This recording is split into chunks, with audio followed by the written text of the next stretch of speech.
नमस्कार ॲस्पिरंट्स, सगळ्यांचं पुन्हा या लेक्चरमध्ये स्वागत आहे. आता कालच्या लेक्चरमध्ये आपण आपला जो सिलेबस पाहत आहोत पेपर 1चा UPSC मराठी लिटरेचर या पेपरचा, त्या सेक्शन एचा आपण डिटेलमध्ये ते पॉईंट्स नोट डाऊन केलेले आहेत. सगळ्यांनी होप सो की ते आपल्या नोटबुकमध्ये देखील नोट डाऊन करून लक्षात ठेवलेले असतील.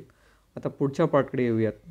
आता तो सेक्शन बी जो असणार आहे पेपर 1मधला, तो स्पेसिफिकली त्यांनी सांगताना जे शब्द सांगितलेले आहे ते साहित्याचा इतिहास. काय सांगितलं पहिल्यांदा? साहित्याचा इतिहास. आणि नंतर काय सांगितले? साहित्य समीक्षा. आता हे दोन तशा पाहिलं तर वेगळ्या गोष्टी आहेत थोड्याशा. ठीक आहे. साहित्याच्या इतिहासामध्ये त्यांनी परत सब पॉईंट्स केलेले आहेत. मुळात साहित्याचा इतिहास म्हणायचं कशाला?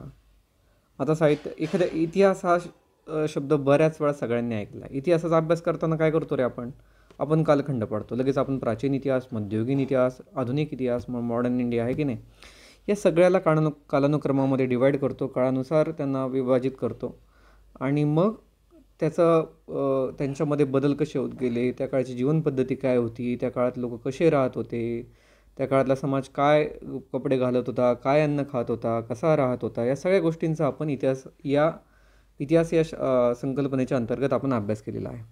मग साहित्याच्या इतिहासामध्ये आपल्याला त्याच गोष्टी इन डिटेलमध्ये पाहायच्या आहेत. साहित्य हा शब्द सेंटरला ठेवून किंवा साहित्य या शब्दाला तुम्ही केंद्रस्थानी ठेवून तुम्हाला इतिहासाच्या अँगलने, इतिहासाच्या दृष्टिकोनातून त्याचा अभ्यास करायचा आहे. याला आपण म्हणतो साहित्याचा इतिहास. साहित्याचा इतिहास म्हणजे संकल्पना तीच आहे. काय करायचं? साहित्याचा परत ज्या वेळेस ते लिहिलं गेलं त्याचा कालानुक्रमानुसार त्याचा विभाजन करायचं.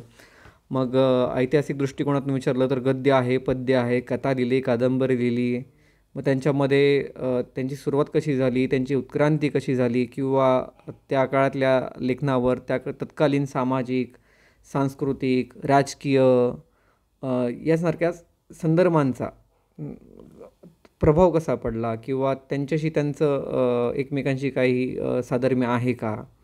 ठीक आहे. यांचा थोडासा अभ्यास करायचा आहे.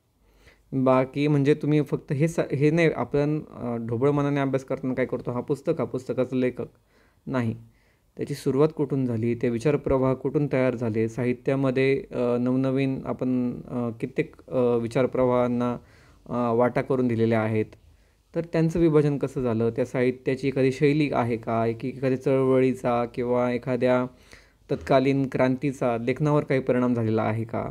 म्हणजे एकंदरीत काय, त्या काळातली XYZ काळातलं समाज, त्या काळातली संस्कृती, त्या काळातली मानवाची विचारसरणी यांचा थोडासा केलेला अभ्यास म्हणजे मराठी साहित्याचा इतिहास. याच्यामध्ये आपण पाहणार आहोत. साहित्याची समीक्षामध्ये काय पाहायचं आपल्याला? समीक्षा ही नंतरची संकल्पना आहे, ती सेक्शन बीमध्ये येणारचे पाहू आपण. पहिल्यांदा मराठी साहित्याचा इतिहास प्रारंभ कधीपर्यंत सांगितले रे? 1818पर्यंत. इतिहासाच्या प्रारंभापासून इसवी सन 1818पर्यंत.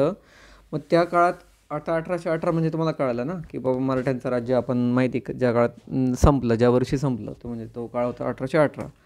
मग महानुभाव लेखक आता तुम्ही बघा, कालसुद्धा आपल्याला महानुभाव पण तर पेपर 1मध्ये देखील आहे सिलेबसमध्ये आणि पेपर 2मध्ये देखील आहे. पेपर 1मध्ये पण आहे अँड पेपर 2मध्ये पण महानुभाव लेखकांचं आहे.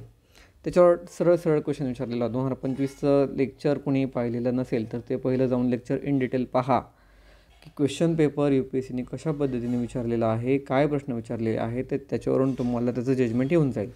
2 नंबरला आहे तुमचं वारकरी कवी. ठीक आहे. 3 नंबरला आहे पंडित कवी.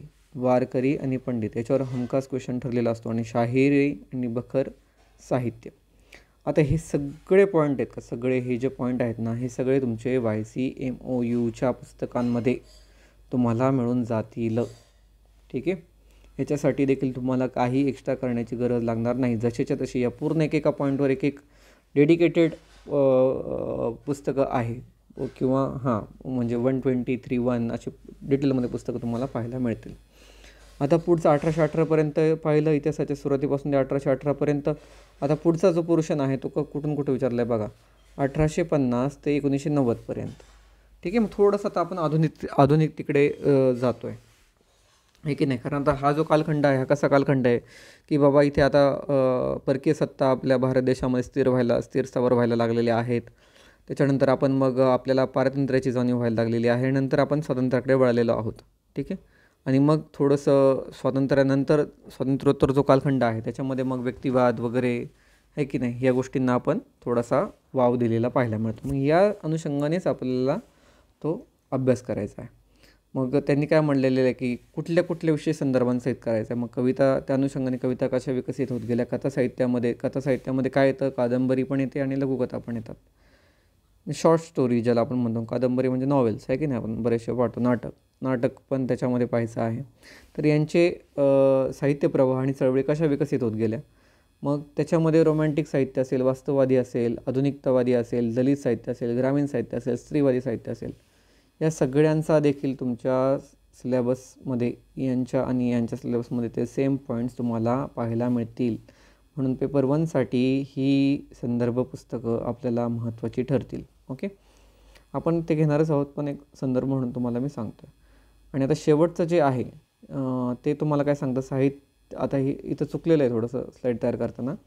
ते ॲक्च्युली साहित्य समीक्षा हा एक पॉईंट आहे, हा मेन पॉईंट आहे साहित्य समीक्षा. आणि त्याच्या अंतर्गत मग साहित्याचे स्वरूप आणि कार्य, याच्यावर देखील पूर्ण पुस्तक आहे YCMUचं. साहित्याचे स्वरूप आणि कार्य. नंतर आहे साहित्याचे मूल्यांकन, मूल्यांकन म्हणजे इव्हॅल्युएशन. साहित्याचे स्वरूप, उद्दिष्टे आणि पद्धती. नंतर साहित्य, संस्कृती आणि समाज यांचं एकमेकांवर. आता साहित्य समीक्षा म्हणायचं कशाला?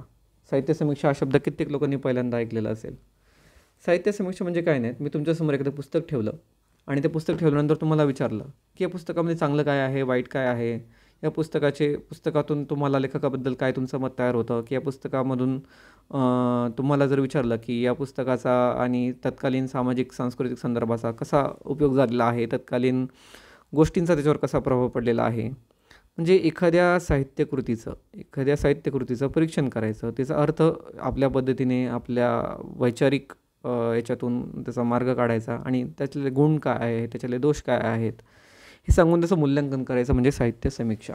ठीक आहे, साहित्य समीक्षा हा आपल्यासाठी महत्त्वाचा मुद्दा असणार आहे. आता इथून पुढच्या लेक्चरमध्ये आपण पेपर 2चा देखील, हे पेपर 1चं पाहिलं आहे आपण इन डिटेल. तुम्हाला काही क्वेश्चन्स असतील तर तुम्ही खाली मेन्शन करा आणि मी तुम्हाला त्याची उत्तरं देईल.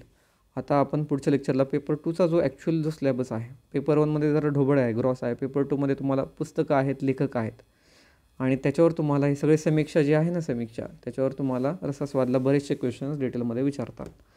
तर आपण पेपर 2चा सिलेबस पुढच्या लेक्चरमध्ये पाहणार आहोत. So stay tune. थँक्यू.